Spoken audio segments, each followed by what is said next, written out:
Bitter Queen episode 5. Ibu Suri Agung kesal dengan sikap Ratu. Apa alasan Anda ingin bunuh diri?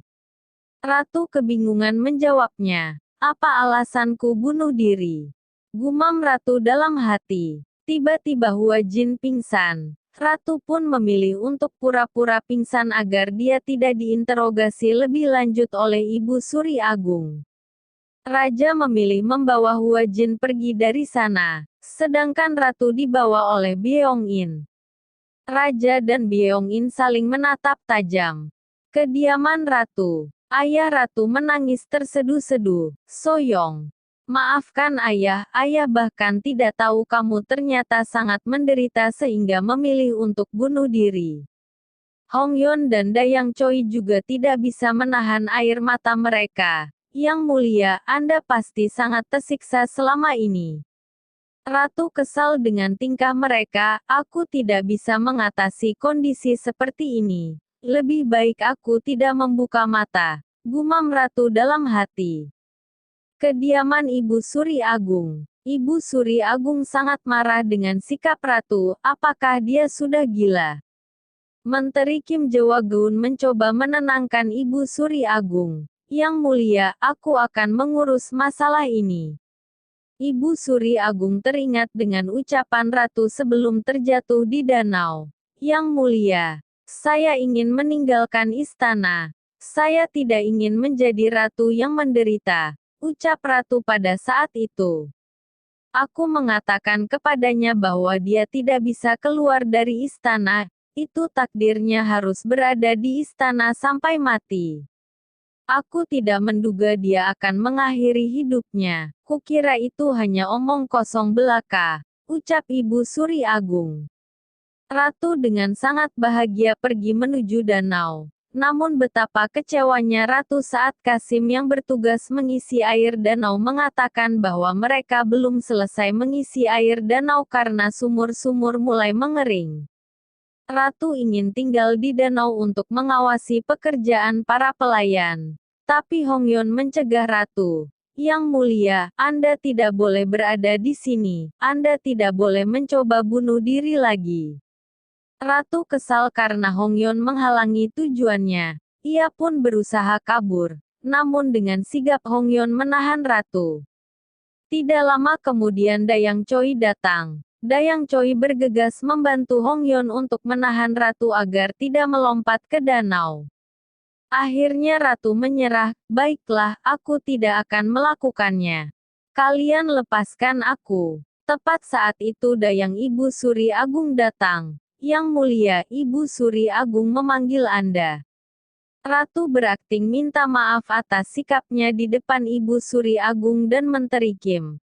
Aku harus mencari aman dengan mereka, gumam Ratu dalam hati.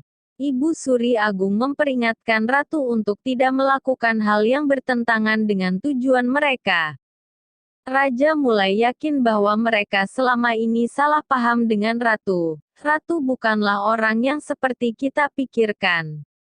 Pangeran Yongpyong mengingatkan Raja. Yang mulia, bisa saja itu rencana Ratu untuk memenangkan hatimu. Aku akan menemui Ratu untuk memastikannya. Tolong kamu jaga selir Hua Jin, ucap Raja. Hua Jin diam-diam mendengar pembicaraan mereka. Raja pergi menemui Ratu, namun Ratu menolak bertemu dengan Raja. Raja memaksa masuk ke dalam ruangan Ratu. Apakah kamu baik-baik saja Ratuku? Apakah kamu pikir aku baik-baik saja? Kamu pernah mencoba membunuhku. Dan sekarang mereka mengancamku karena aku menghalangi jalan mereka. Raja terkejut mendengar ucapan Ratu. Mereka mengancammu. Mengapa? Ratu yang sedang kesal meminta Raja untuk pergi saja dari ruangannya. Aku lelah dan marah. Kamu pergi saja. Saat emosimu sudah turun, aku akan kembali ke sini, ucap Raja. Lalu pergi dari sana.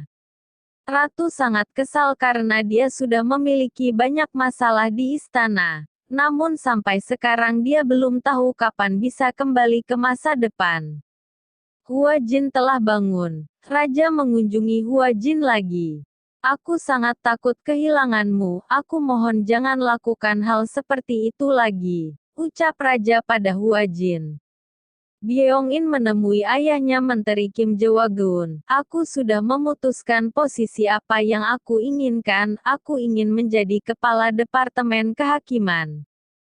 Kenapa kamu menginginkan posisi itu? Karena aku ingin mulai menentukan jalanku sendiri, ucap Byong-in dengan yakin. Owol berhasil diselamatkan oleh penjaga rahasia raja. Huajin menemui Owol. Huajin hanya bisa menangis melihat kondisi Owol yang penuh dengan luka.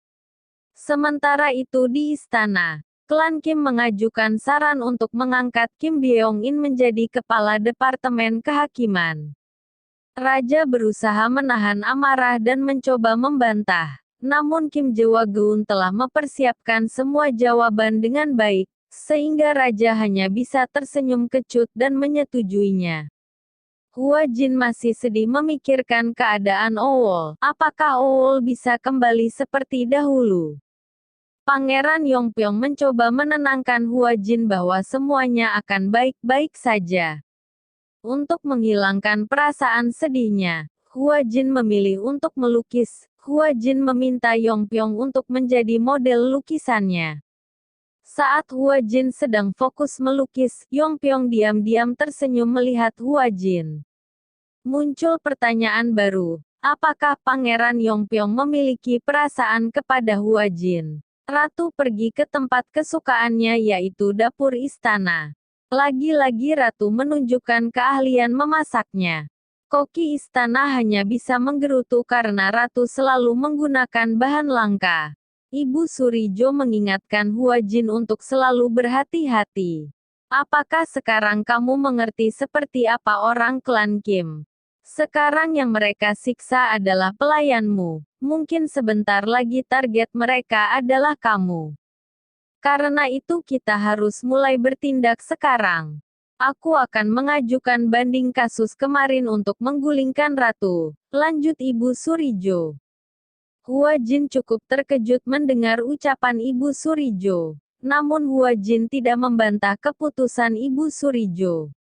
Ratu sedang santai di dapur istana. Tiba-tiba hujan turun. Sekarang hujan, artinya danau dan sumur akan segera terisi. Gumam Ratu senang.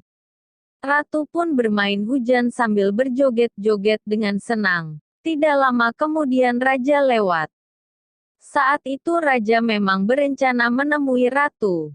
Raja tersenyum tipis melihat tingkah aneh Ratu. Lalu raja menghampiri Ratu. Aku datang ingin meminta maaf kepadamu. Sudahlah, aku tidak peduli, ucap Ratu dengan santai. Raja kesal dengan respon Ratu. Sampai kapan kamu berbicara seperti itu? Kamu harus ingat aturan keluarga kerajaan. Hanya sampai hari ini. Lalu semuanya akan kembali ke tempatnya, ucap Ratu dengan bahagia. Raja semakin kesal. Raja pun akan beranjak pergi. Namun beberapa saat kemudian Raja berbalik menghampiri Ratu kembali. Raja memilih untuk memberikan payungnya ke Ratu, lalu pergi dari sana sambil tersenyum. Raja tersenyum karena merasa sikapnya tadi sangatlah keren. Klan Jo mulai berdiskusi untuk membuat petisi agar Ratu yang sekarang digulingkan dengan alasan sikap dan mental Ratu yang tidak sehat. Ratu memastikan Hongyeon dan Dayang Choi sudah tertidur. Lalu Ratu bergegas pergi ke danau. Sekarang semuanya akan kembali seperti semula, gumam Ratu sambil menatap air danau. Ratu pun melompat ke danau. Tidak lama kemudian Ratu melihat ada seseorang berenang menuju ke arahnya. Orang itu adalah Raja. Raja berusaha menyelamatkan Ratu tapi Ratu melawan karena dia tidak ingin keluar dari air.